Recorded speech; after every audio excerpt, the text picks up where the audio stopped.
Well, we are continuing in our series, Walking with Yeshua through the Gospel of Luke. The title, and this is a mini-series, Untrained. The title of the message this morning is simply Untrained, and it's the Sermon on Level Ground. The Sermon on Level Ground. Sermon on the Plain. Luke 6, verse 12. And it was during these days that Yeshua went out to the mountain to pray. He spent all night in prayer to God. And when day came, he called his disciples, choosing from among them 12, whom he also named emissaries. So Yeshua had just spent a great deal of time praying, seeking the Father. We talked about this a few weeks ago, seeking the Father's leading about whom he would choose. There were many followers, many disciples, and he chose from among them 12 who would be his apostolos, who would be his sent out ones, shaliach in Hebrew. He was going to be preparing them as the 12 to be the administrators, to be continuing God's family business. This is God's family business. And so when Yeshua returns home, he's going to leave the family business in the hands of these 12. And so he's going to begin preparing them to run the business, as it were. They'll be filled with the Spirit of God. They will carry out the purposes of God's business on earth. You know, business, I made up a little sign. If you go to the next, it's like a business, that's centered on finding and salvaging and restoring God's most treasured artwork. New beginnings, rebuilding ancient ruins, restoring the desolations of generations, repairing ruined generations. And you like it, they've since practically forever, since Genesis 3:15.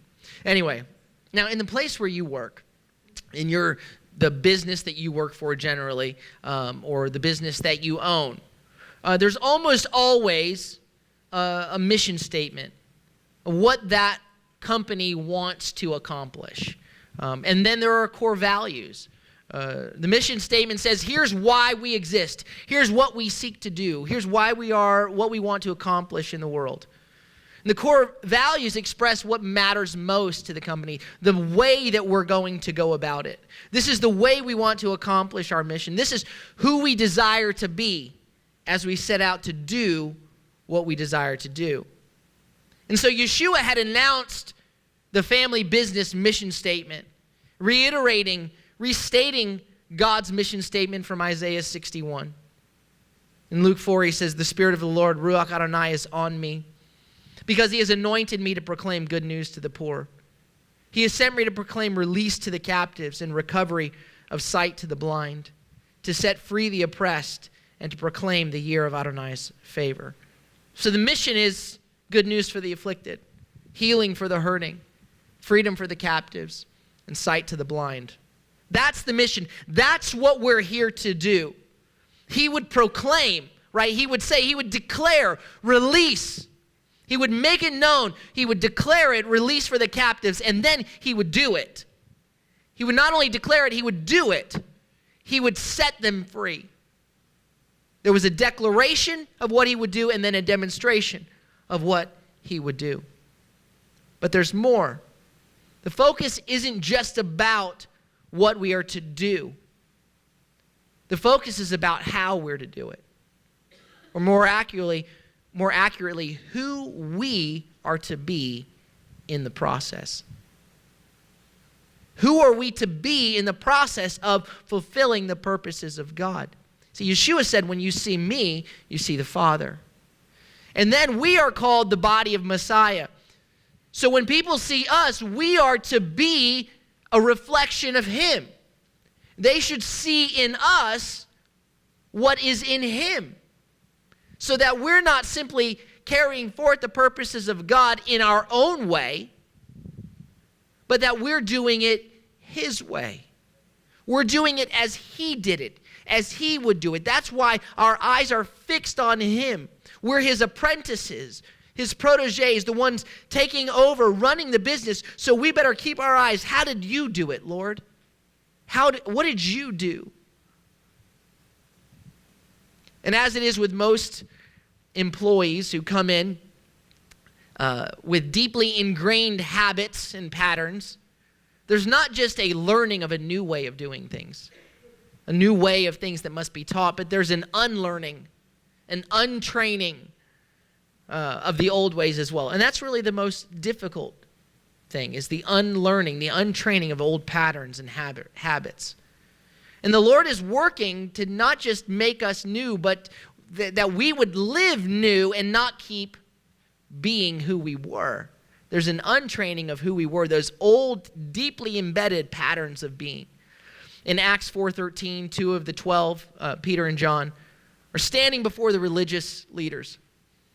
And it says, now as they observed the confidence of Peter and John and understood that they were uneducated and untrained men, they were amazed and began to recognize them as having been with Yeshua. So it's kind of a play on words, but the thing that you noticed about Peter and John is they were untrained and they had been with Yeshua.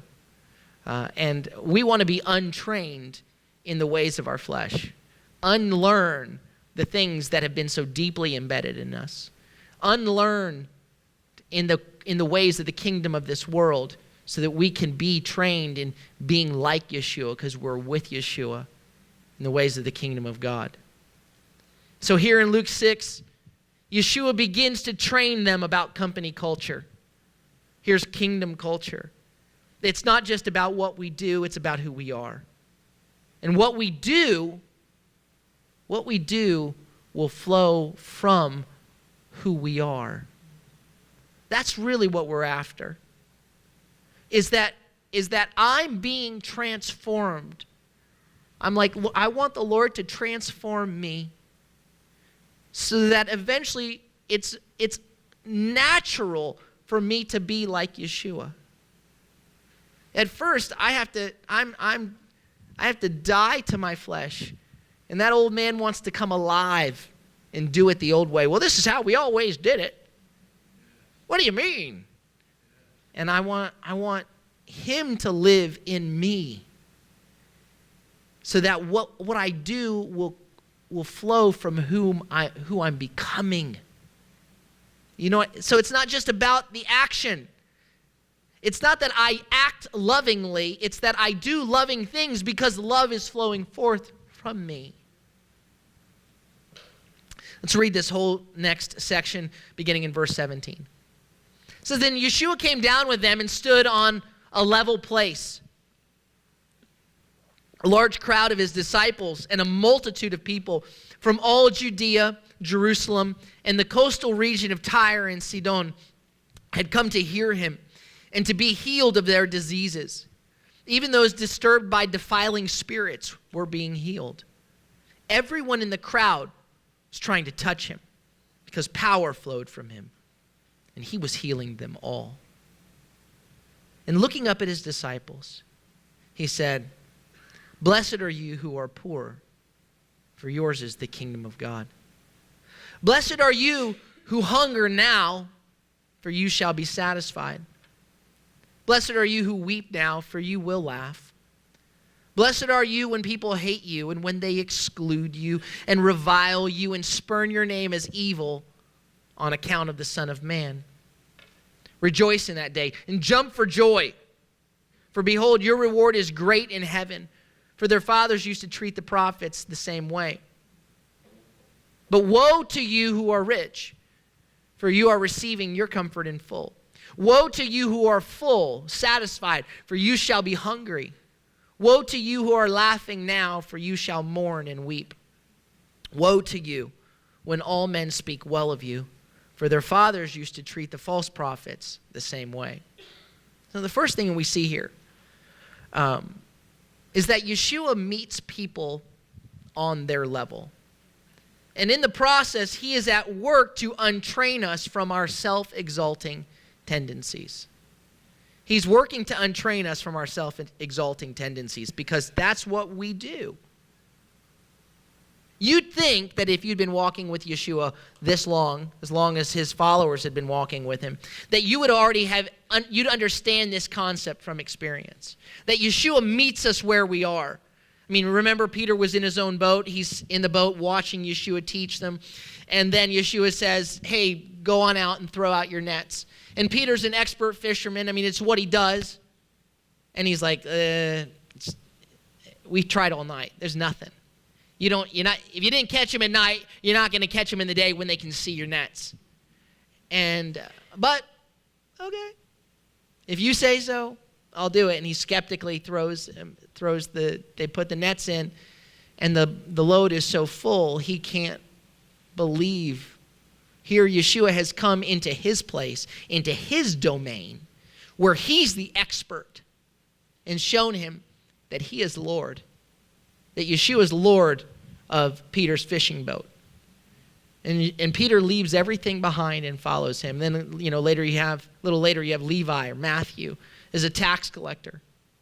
And he's rejected. I mean, he's friends with other tax collectors because they're all a bunch of outcasts. They're people who have chosen money over loyalty. They've sold out their brothers and sisters so that they can, and to work for the Roman government. And they're hated and they're reviled as traitors. And Yeshua is walking past and says, "Follow me." And he invites Levi to be a part of his group of followers. Levi, and then not just Levi, but he's eating at Levi's house with other tax collectors and others that are rejects and outcasts. You would think that these guys, having experienced the mercy and the grace of God, would be like, well, what he did for us, I'm glad he's doing it for other people. But there's something interesting in the broken human condition that Yeshua has to begin the long process of untraining right here at the beginning. It's not uncommon for people to almost immediately fail to recognize the kindness that was shown to them. Almost immediately, help me. He helps us, and then we go, and we almost forget immediately. Like the parable Yeshua tells of the guy who was forgiven a small debt, or a huge debt, and then refused to forgive a small debt. We just take what he gives, and then somehow we begin to live like we deserved it all along. We begin to live like we had something to do with it. When we're outsiders, when I'm an outsider, we gripe about, it's terrible, they leave us out. And then as soon as we're brought into the inside, we tend to revel in our new position over those who are outsiders. It's part of the human condition. I remember experiencing this. I vividly remember it. And I had this thought process in kindergarten. In kindergarten, there was the group of kindergarten classes, and it was right next to it was the first grade classes. And I remember it had to be one of the first days of school, first week of school, and we're going to the lunchroom, and they put us in a single file line. I'm always somewhere in the middle because my name starts with P. And so we're going, and we have to walk past the first graders who are going to be going after us. And they're standing outside their room, and as we walk past them, they're going, kindergartners, kindergartners, kindergartners. And it's the first week of school. And I remember thinking, that's stupid. You were just kindergartners last year. Like, you were just here. What are you You're taunting me for what you just were? That's what we do. We get promoted to first grade, and then we're like, we were just there. And we're like, kindergartner. That's what we do. As soon as we can, from our earliest age, if I can exalt myself above somebody else, even though I was just there, we do it. Kindergartners, kindergartners.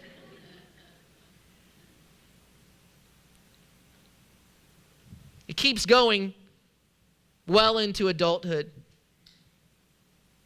We complain about what happens in the places of power until we are afforded power, and then we become the very thing we complained about.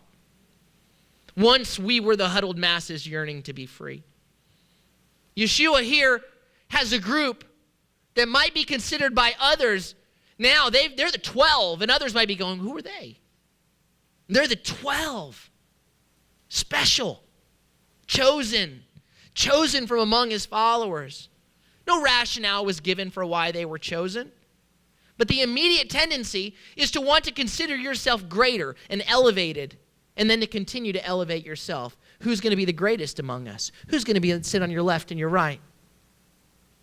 The tendency is now that we are in, now that we're in the boat, now that we're saved or we're the chosen, let's stay on the mountain and just let him teach us on the mountain. Let's just stay up here away from them who don't follow you, but we're here with you. So let's just stay on the mountain. Just teach us and let's just absorb. Oh, so rich, Yeshua. But he comes down from the mountain. He goes down from the mountain. The first thing that he begins to do to train his newly chosen emissaries is to untrain them from self-elevating tendencies. He demonstrates to his new proteges, to his new apprentices, a coming down from a mountain into the level place.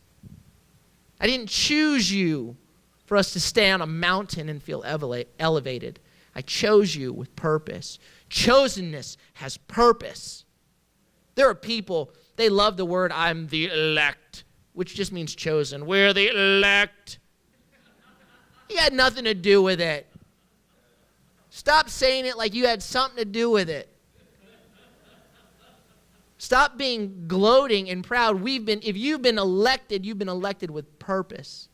You've been chosen. We are chosen with purpose to be a light to the nations. He says, I chose you. Not many of you, right? We talked about it last week. Not many of you were brilliant and smart and the best of the best, but he chose the foolish things of the world in order to shame the wise. So sometimes we should see our chosenness as an insult. He chose me. It's like in kickball, when you're a kid and playing. Instead of picking all the big kids, he starts with like the ones that get picked last. Yeshua picks a whole team full of losers. And the reason he does it, hey, I'm talking to me too, hey. The reason he does it is so that when his team wins, no one says, well, it's because of them. No, when our team wins, everybody goes, well, it had nothing to do with you. How could you have had anything to do with it? It's him. It's the Lord, so that he'll get the glory. So Yeshua came down with them and stood on a level place. A large crowd of his disciples and a multitude of people from all Judea, Jerusalem, and a coastal region of Tyre and Sidon had come to hear him and to be healed of their diseases. Verse 20, and looking up at his disciples, he said, ... So he comes down from the mountain, and then he looks up to speak to them. The prepositions matter here. The directional angle matters here. He lowers himself. He brings himself down from the mountain and down to a point where he's with his followers, looking up and teaching them. He humbled himself. He came to a level place, and then the perfect one, the eternal, pure, sinless one, lowered himself to not teach from an elevated position, but from a lowly position. It may seem a small thing. It may seem an insignificant thing, but it is neither. Yeshua demonstrates this thing first. He shows this first, though it's going to take us forever to get it. He demonstrates it first because it is at the core of the training and untraining that must occur. Yeshua is teaching us something about the very heart of God, the very posture of God. And the rebellious posture of our me-first nature, our tendency to exalt, our desire, our thirst, our lust to exalt ourselves above others.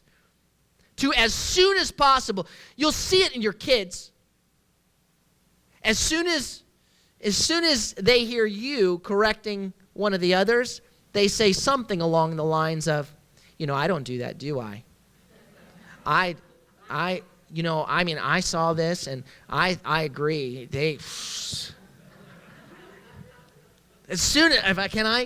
I love all five of you, but you all do it, my kids. They all do it at different points. They've all done it. I've never done it, but I've heard. It's what we do. It's so deeply embedded. It's so natural. It's like breathing. The untraining process of self-exaltation, of saying, look at me, me, hey, look at me. How come you didn't look at me? How come you gave them credit, not me? But me, but what? Oh, I know it doesn't exist among the people of God, but it's really bad out there. First thing, he does this first. He comes down and then he goes even lower and he looks up because it's going to take the longest. 3 years later, the night before he lays down his life, Yeshua is still driving this message. Luke 22, he says, verse 25, the kings of the nations have mastery over them, and those exercising authority over them are called benefactors. Look what I've done for you. But with you, it is not so. Not with you. Rather, let the one who is greatest among you become like the youngest, and the one who leads like the one who serves. For who is greater, the one who reclines or the one who serves? Is it not the one who reclines? Of course. But I am among you as one who serves.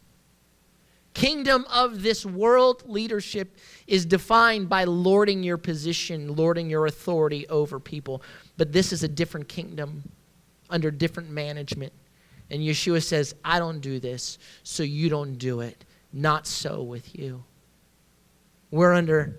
It's his business. What's the way of the kingdom? I'm looking at him and he says, be like me. He untrains us from our me-first, self-exalting tendencies. And second, and in line with the first, he begins to untrain us from our tendencies to label people, to exclude people as outsiders, to exclude them from God's purposes. He untrains our exclusivist and divisive tendencies. It says, then Yeshua came down, stood with them on a level place. A large crowd of his disciples, a multitude of people from all Judah, Jerusalem, and the coastal region of Tyre and Sidon had come to hear him and be healed of their diseases. Even those disturbed by defiling spirits were being healed. Everyone in the crowd was trying to touch him because power flowed from him and he was healing them all. So it says a large crowd of his disciples were there. It says an army of them, a mob of his followers. It's a large group of his followers was there. And so his followers, and there's a multitude of people from all over. Now, Yeshua at this point, he's still in the north. If you're looking at a map of Israel, he's up in the northeastern area, near the Galilee is in the northeast.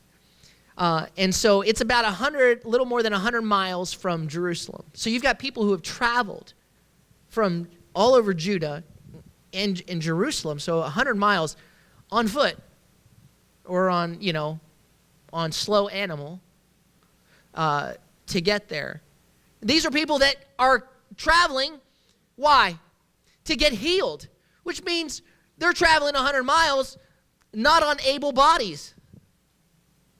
They're desperate. So it's not just people, so they're traveling 100 miles, but it's also worth noting that there were people coming from 100 miles north as well, from Tyre and Sidon in Lebanon. Sidon had long been a source of problems for Israel.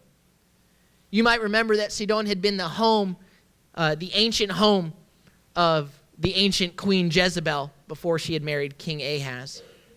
The first century Jewish historian Josephus referred to those from Tyre and Sidon as our bitterest enemies. It'd be the equivalent of perhaps today as Israelis might speak of Palestinians. Do you remember what Yeshua had said in his home congregation in Luke 4? He declared his mission. I've come here, good news for the afflicted, healing for the hurting, freedom for the captive, sight to the blind. And everyone, it says, was marveling at his gracious words.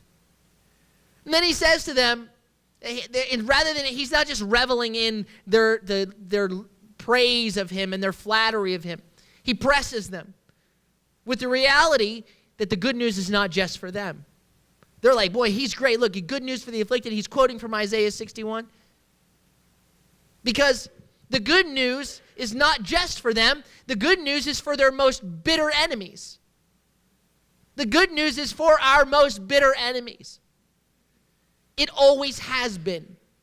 God has always been interested in restoring all people to himself.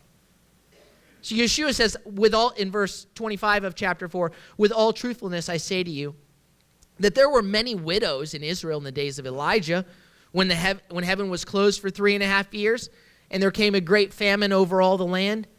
Elijah was not sent to any of them, but only to Zarephath in the land of Sidon, to a widowed woman. There were many with Sa'arat, with leprosy in Israel, in the time of Elisha the prophet, and none of them were purified apart from Naaman the Syrian. They were praising him just a second ago. It says, now all in the synagogue were filled with rage upon hearing these things. And if you read a little further, they try to throw him off a cliff. Yeshua is making it known that the good news is for our enemies. And in our flesh, that ticks us off. How can the good news be for them? He's about to tell us in this Sermon on the Plain, which we're not going through this part today, but he's about to say, love your enemies. But here, before he declares it, he demonstrates it. Before he says, love your enemies, he's already done it. Who was coming to him? Jews who wanted to hear him and be healed. And that's okay. They may be outsiders. They're the broken, the leprous. They're not really in our crowd, but they're still Jews. So great. I'm glad. Whatever. They're here. What are we going to do with that? Who else was coming? Who was welcome to come? Outsiders of outsiders. The rejects of our enemies. The Sidonians, the Lebanese, the Palestinians, the Arabs, and the sick from among them. The broken from among them. And on top of that, the crazies are coming. People disturbed, troubled by unclean spirits. Even they were coming. Broken and hurting people of every kind were coming to him. People from all over coming to him to hear what he was declaring and to experience what he was demonstrating. To hear him and to be made whole by him. Transformation was not just for the outsiders who were still insiders. He was extending his healing, transformational power to those who were doubly outsiders. The outsiders of our enemies. The ones they don't even want. They're throwaways. They were coming to him. They came. They came to him because what flowed forth from him was not just words. What flowed forth from him was power. Power to heal, power to transform. He didn't send the enemies of Israel away. He didn't say, hey, Sidonians, hey, Palestinians, hey, Arabs, hey, you unclean, demon-possessed people, get out of here. Everyone in the crowd was trying to touch him because power flowed from him, and he was healing them all. He was training us to understand that his good news is not just for the afflicted of Israel, not just for the hurting of Israel, the captive in Israel, and the blind in Israel.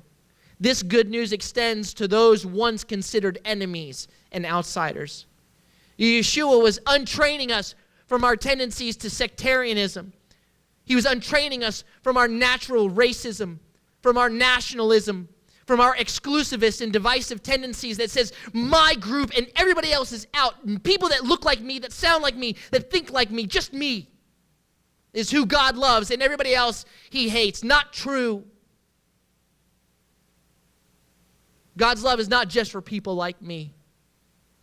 Later, Paul, writing to a congregation like ours, writing to a congregation of Jews and non-Jews together, he's writing to the congregation at Rome, says in Romans 5:10, for while we were yet enemies, we were reconciled to God through the death of his Son.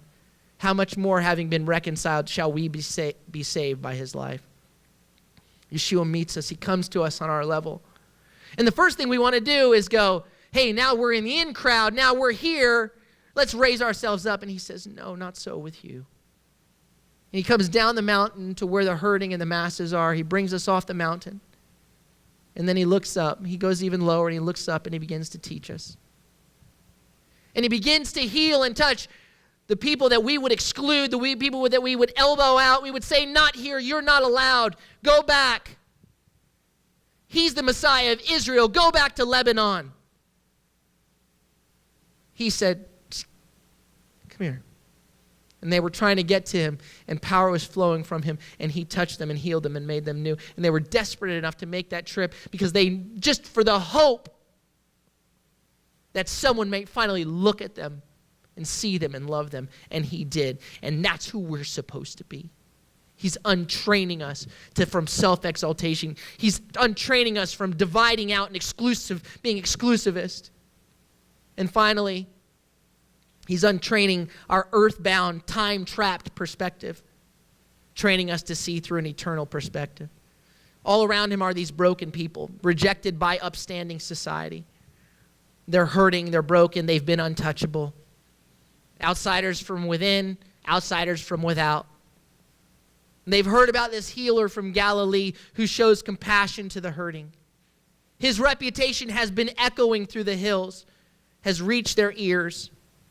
And hopeless and desperate, they're ready to chase after the rumor of one who might bring restoration and transformation into their hopeless realities. Their condition has been so desperate that they were willing to make a pilgrimage, coming more than 100 miles on foot for some, not able-bodied feet for some, for the slim hope that they might find some hope.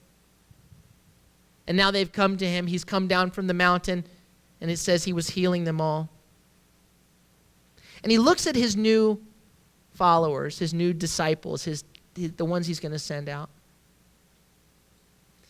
And the people that are around him, this mass of people, they're a mess. They stink. They're disheveled. They're poor and they look it. They've been broken. They've been sick. They've been demon-possessed and crazy. They are the outsiders of the outside.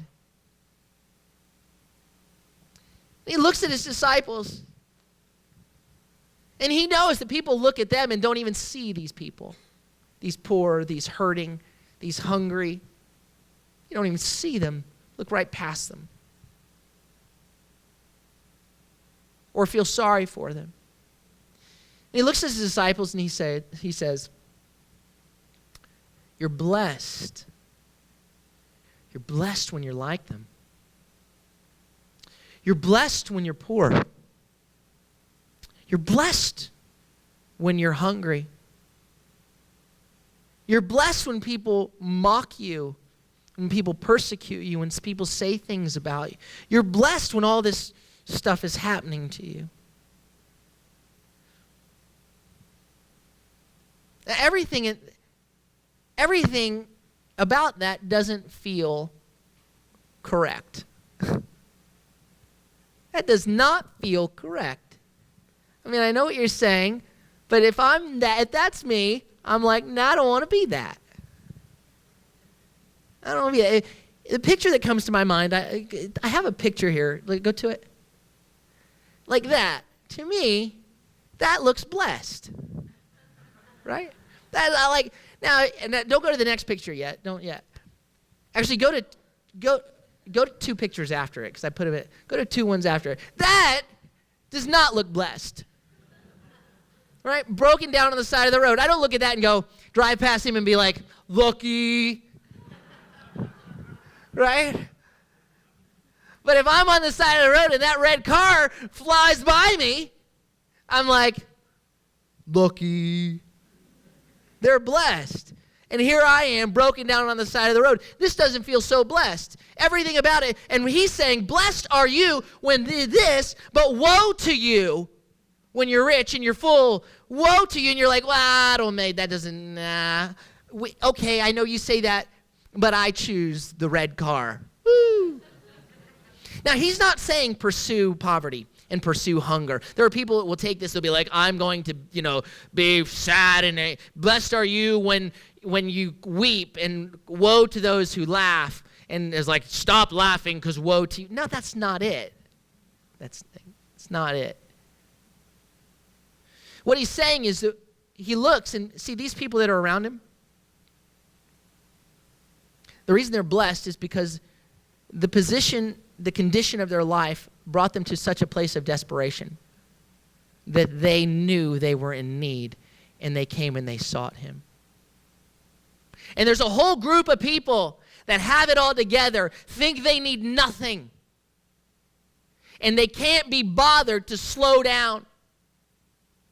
They can't be bothered to listen to the warning. It says, why should they? If it ain't broke, don't fix it. Nothing's broken. I've got everything going together. There's nothing that's causing me to stop and say, I need you, God. Blessed are you when the conditions of your life are in such a position that it brings you to a place to say, I need the Lord. Comfort becomes dangerous. Sometimes we're addicted to it. We're pursuing it.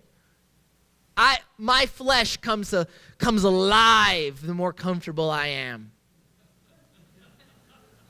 When I used to travel a lot more, and the kids were all smaller, and I'd be gone for days at a time, and I'd be staying in a hotel. I'd go do what I was going to do, maybe speak where I was going to speak, go back to my hotel and read and study. It was quiet. And maybe watch a little ESPN, watch the Dolphins used to be good way back when. And then I'd come home, and my wife had been home with either 3 or 4 or 5 kids, and they were young and loud. And I'd come home, and I would suddenly, all their noise, I'd become irritable. And she'd be like, I don't understand. You've had all this time to just be fed, and how is it you come home and you don't have the patience for them? That doesn't make sense. She's like, that should be me. You should be all filled up and with all the patience you need. I don't get it. But what was happening is I was just feeding my flesh, and the more I fed my flesh, the more I got comfortable, the less I was able to deal with adversity. The more I became like, this is really inconveniencing me, these loud little ankle biters. Can somebody please shut them up? Because I got a chance to have life be all about me for a little bit. And the more it becomes about me, the more addicted I get to it being about me. And and it makes me less likely to go, I need you. I need your strength. Blessed are you when the conditions of life are such that you and I look to the Lord. Woe to you, careful when it starts getting comfortable. Careful when you're satisfied. Careful. Last week, I was setting up a fantasy football league. I needed to fill one team. I had my wife sitting on the couch, and I said to her, I said, I got to find someone to fill this team. And she looked at me and she goes, I'll do it. I said, what? She said, I'll play fantasy football with you. I said, what? She said, yeah. She said, I'll watch the games with you. And I was like, really? Really? And then inside, I became terrified. Don't you screw this up, Cosmo. This is too good to be true. Don't you get cocky and ruin it. It's getting comfortable. She's willing to watch football with you. That's good. Don't get stupid. This is a gift. Woe to me in those moments when I take my eyes off the Lord. See, go back now to the one picture. It all depends on your perspective. Go to the next one, though. No, you gotta go next. Right. So, if that's what you're heading toward, woo!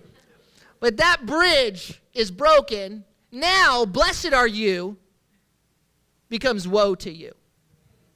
Like this person that's flying up that bridge that is not stopping. There's nothing stopping them driving off the cliff of destruction. And they won't hear anybody, warning, warning, what are you talking about? It's a beautiful day, a beautiful road, a beautiful car. Leave me alone.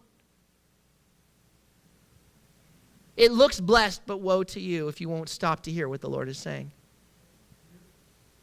But on the other hand, go, blessed are you, pal.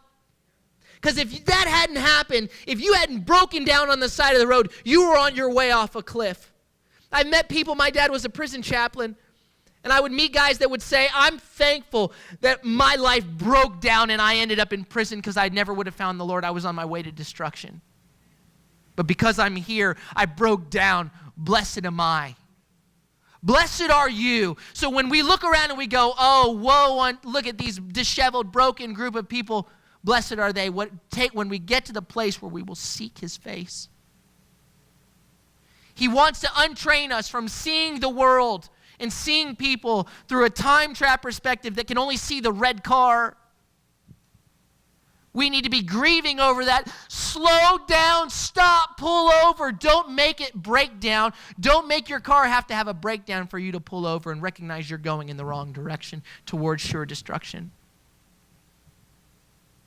And blessed are you in the midst of your trials, in the midst of the turmoil, in the midst of what's causing you to become the person that God wants you to become. The last number of years, I've gone through different things, more painful things than I've ever experienced in my life. And I wouldn't trade any of them. I wouldn't trade them.